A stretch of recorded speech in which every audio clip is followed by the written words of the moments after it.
My whole life, I always knew I was special. Even with no remainders, I could always move a decimal. Money on my mind while the girls that made un beso. Hustlers in my blood and it's running through my vessels. Just trying to clear the threshold, just trying to make a way. In my race against time, I could see an early grave. School to prison pipeline, 12 years a slave. Suspension and detention is conditioned for a cage.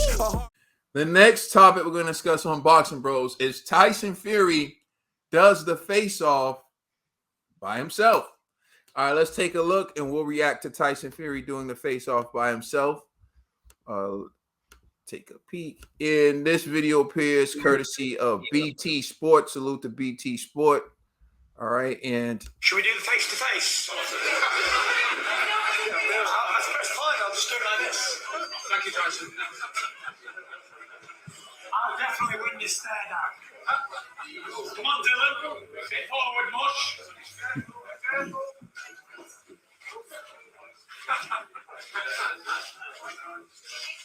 Look at me in the eyes, Tyson. Yes.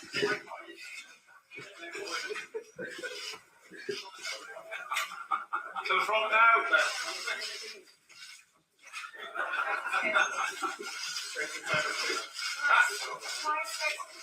Over there, Phil. About this way, much. Down the middle, one more time.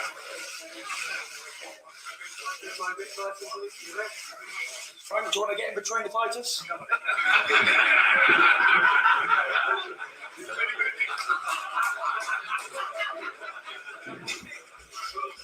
No head to head. No head to head. so there you go. You saw Tyson Fury do the stare down by himself. I'm gonna turn it over to you, Trill Dot Bill. What's your reaction to that? Tyson Fury doing the stare down by himself. I thought it was wonderful. Way to take advantage of the moment. You know, way to take advantage of the moment. And it's the Tyson Fury show. He took full advantage of it and made it the Tyson Fury show. I thought it was wonderful. Whoever it was, the guy was the bad influence that set Tyson Fury off. When he said, "Look him in the eyes, Ty." That's what set Tyson Fury off. You know what I'm saying? So shout out to the instigator in the crowd because that's what gave us that moment. And hey, it's the Tyson Fury show. He made it the Tyson Fury show. All right, Conspiracy G. Yeah, I remember 2 segments ago, Ned said that the press conference was cringy. I completely disagree with Ned. I was highly entertained. I remember when I was watching, I was at work watching that laughing. I was like, yo, this dude Tyson Fury's a clown. You know what I'm saying? Like, I thought it was hilarious. I was like, oh man, this guy. And then the fact, if you look at the camera starts looking at Dillian's poster. Like I thought that was classic, man. So I was highly entertained, man. This is the type of stuff that I like about Tyson Fury. Like, you know, he's entertaining. He's charismatic. Like, you know, there's no dull moments with this guy. So I don't know, man. I like the whole press conference. I even like the fact that Frank Warren jumped in to break him up. I thought that was hilarious. You know what I mean? Like, these dudes, they cracking jokes, man. They having fun with it. Like, yeah, it's unfortunate Dillian's not there, but that doesn't mean it can't still be an entertaining press conference. All right, TVE. Nah, that was cringy, bro. It was yes, it was basic humor, but it was like I see Tyson Fury does this all the time, and it's the same trick, and I'm not falling for it. And huh? When did he do this before? Like, it's just him. He talks too much. It's just like Tyson Fury talking. He talks too much. I'm tired of Tyson Fury talking. So him having a whole hour to talk to himself, cringy, bro. I don't like it. I'm sorry. I'm not.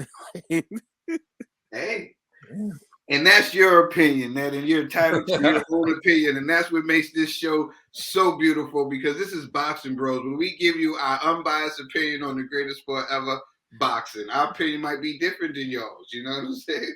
And that's the TBE right there. That's his opinion.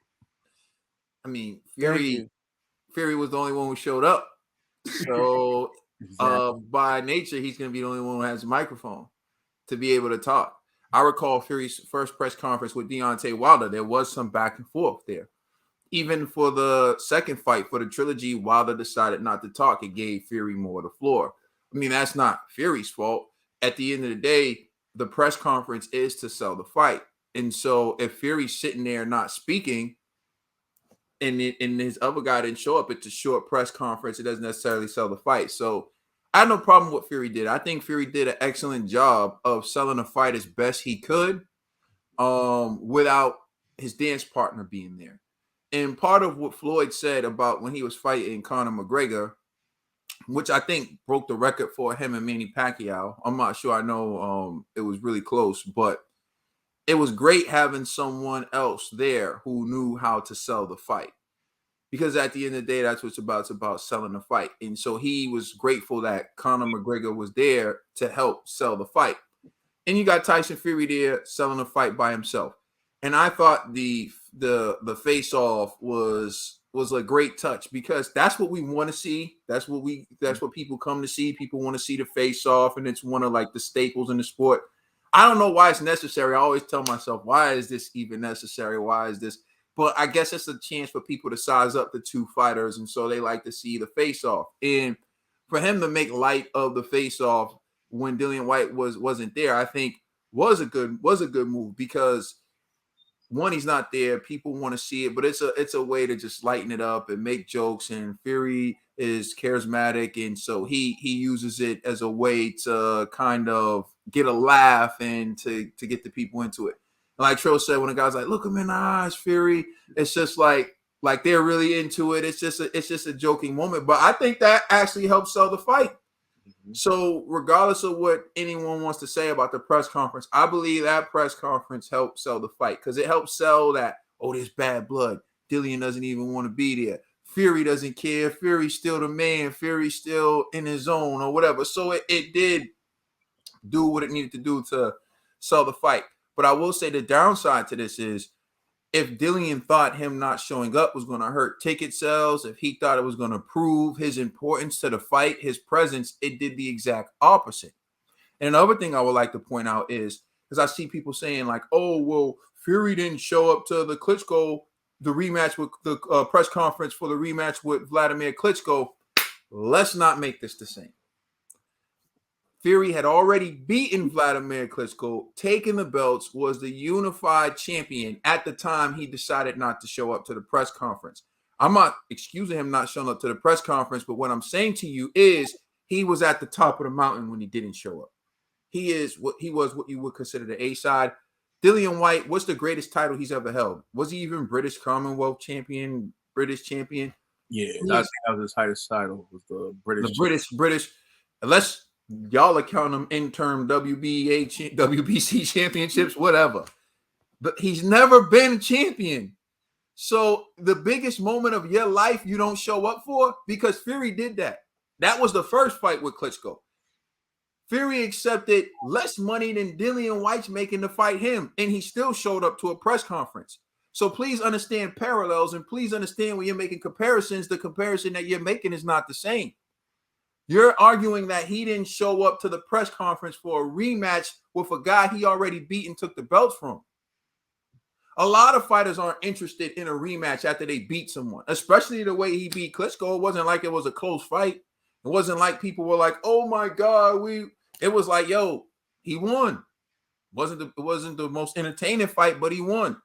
Dillian White hasn't even won. Dillian White, in terms of heavyweight boxing, has beaten some pretty good contenders, but he's never been champion. He's never been champion. So if you want to make the comparison would be Tyson Fury fighting Vladimir Klitschko, the first fight, and he did show up to all those press conferences. Now, if Dillian White beats Tyson Fury and they have a rematch and Dillian White decides not to show up to the press conference, it would be a completely different vibe from me.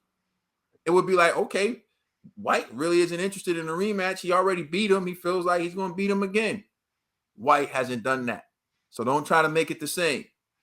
And that's what I'll end with. Let us know how you feel in the comments section. Please like and subscribe. Check us out on Instagram and Twitter. And please check out our podcast on all major streaming services. We are the Boxing Bros.